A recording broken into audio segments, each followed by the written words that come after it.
वाल्मीकि रामायण और रामचरितमानस के अनुसार प्रभु श्री राम ने लंका जाने के लिए समुद्र के ऊपर एक पुल यानी सेतु बनवाया था। इस सेतु के आज भी अवशेष पाए जाते हैं और लोगों में इसको लेकर बहुत आस्था है। हाल ही में अक्षय कुमार की फिल्म राम सेतु भी रिलीज हुई है, तो इसके इर्द गिर्द फिर से बातें होने लगी हैं। खैर, हम विवाद में नहीं पड़ेंगे और केवल वो फैक्ट्स यानी तथ्य आपको बताएंगे जो कि रामायण और पुराणों के अतिरिक्त साइंटिस्ट भी बताते हैं। लेकिन आगे बढ़ने से पहले अगर आप चैनल पर नए हैं तो इसको सब्सक्राइब कर लें और बेल आइकन को प्रेस करना ना भूलें और हमारे साथ जोर से बोलें, जय सिया राम, जय जय सिया राम। नंबर 1, पृथ्वी की उथल पुथल से कालांतर में लंका और भारत भूमि के बीच दूरी कम होती चली गई और अब दोनों में 100 किलोमीटर की दूरी भी नहीं बची है। हालांकि दोनों के बीच सेतु के अवशेष आज भी उपस्थित हैं, जिसे राम सेतु कहते हैं। धर्म ग्रंथों में उल्लेख है कि लंका पहुंचने के लिए श्री राम की वानर सेना ने समुद्र पर 100 योजन लंबा और 10 योजन चौड़ा सेतु बनाया था। सेतु के निर्माण में नल नील नाम के वानर वीरों की अहम भूमिका रही। उन्हें यह श्राप था कि उनके हाथ का पत्थर कभी डूबेगा नहीं। नंबर 2, समस्त वानर उन्हें पत्थर लाकर देते रहे और वे दोनों भाई आगे बढ़ते हुए पत्थर पानी में फेंकते गए। पहले दिन 14 योजन तक पत्थर फेंके गए, दूसरे दिन 20 योजन, तीसरे दिन 21 योजन, चौथे दिन 22 योजन और पांचवें दिन 23 योजन का कार्य पूरा किया गया।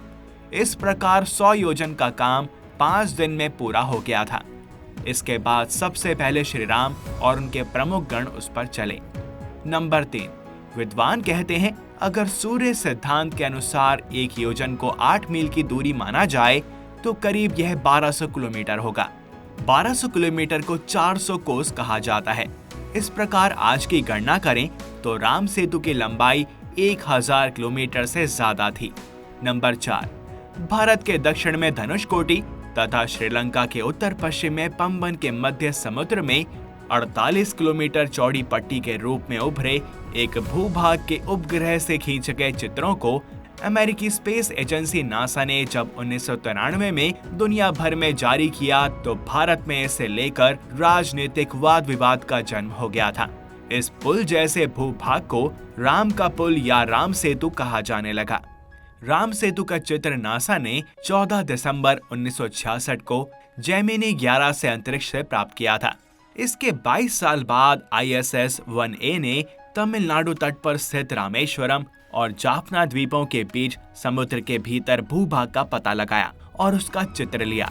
इससे अमेरिकी उपग्रह के चित्र की पुष्टि हुई।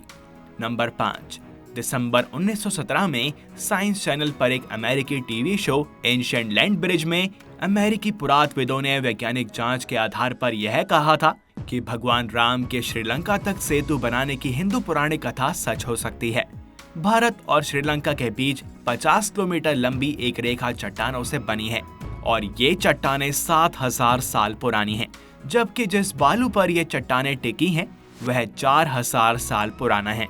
नासा के सैटेलाइट तस्वीरों और अन्य प्रमाणों के साथ विशेषज्ञ कहते हैं कि चट्टानों और बालू की उम्र में ये विसंगति बताती है कि इस पुल को इंसानों ने बनाया होगा। नंबर 6, राम सेतु पर कई शोध हुए हैं।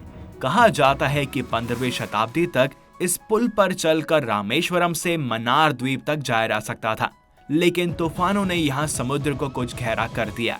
सन 1480 में यह चक्रवात के कारण टूट गया और समुद्र का जल स्तर बढ़ने के कारण यह डूब गया। नंबर 7, इस पुल जैसे भूभाग को राम का पुल या राम सेतु कहा जाने लगा। सबसे पहले श्रीलंका के मुसलमानों ने इसे आदम पुल कहना शुरू किया। फिर ईसाई या पश्चिमी लोग इसे एडम ब्रिज कहने लगे। वे मानते हैं कि आदम इस पुल से होकर गुजरे थे। नंबर 8, वाल्मीकि रामायण में कहा गया है कि जब श्री राम ने माता सीता को लंकापति रावण से छुड़ाने के लिए लंका द्वीप पर चढ़ाई की तो उस समय उन्होंने विश्वकर्मा के पुत्र नल और नील से एक सेतु बनवाया था, जिसे बनाने में वानर सेना ने सहायता की थी। इस सेतु में पानी में तैरने वाले पत्थरों का उपयोग किया गया था, जो कि किसी अन्य जगह से लाए गए थे। कहते हैं कि ज्वालामुखी से उत्पन्न पत्थर पानी में नहीं डूबते हैं। संभवतः इन्हीं पत्थरों का उपयोग यहाँ किया गया होगा। नंबर 9, भगवान राम ने जहां धनुष मारा था उस स्थान को धनुष कोटि कहते हैं। राम ने अपनी सेना के साथ लंका पर चढ़ाई करने के लिए धनुष कोटि से समुद्र में एक ब्रिज बनाया था, जिसका उल्लेख वाल्मीकि रामायण में मिलता है। श्री राम ने इस सेतु का नाम पहले नल सेतु रखा था। जी हाँ, रामायण में इस पुल को नल सेतु की संज्ञा दी गई है। नल के निरीक्षण में वानरों ने बहुत प्रयत्न पूर्वक इस सेतु का निर्माण किया था। नंबर 10। वाल्मीकि रामायण के अतिरिक्त कालिदास ने रघुवंश के 13वें सर्ग में राम के आकाश मार्ग से लौटने का वर्णन किया है। इस सर्ग में राम द्वारा सीता को राम सेतु के विषय में बताने का वर्णन है। यह सेतु कालांतर में समुद्री तूफानों आदि की चोटें खाकर टूट गया था। अन्य ग्रंथों में कालिदास के रघुवंश में सेतु का वर्णन है। स्कंद पुराण, विष्णु पुराण, अग्नि पुराण और ब्रह्म पुराण में भी श्री राम के सेतु के विषय में बताया गया है। तो एक बार पुनः बोलें, जय सिया राम, जय जय सिया राम। इस वीडियो में बस इतना ही। आपको राम सेतु के विषय में यह बातें कैसी लगी, हमें कमेंट सेक्शन में अवश्य बताएं। और अगर आपको यह वीडियो पसंद आई हो तो इसे लाइक करें व अन्य भक्तों के साथ शेयर करें। साथ ही चैनल को सब्सक्राइब और बेल आइकन को प्रेस करना ना भूलें। मिलते हैं आपसे अगली वीडियो में और भी अद्भुत विषयों के साथ। तब तक के लिए हरि ओम।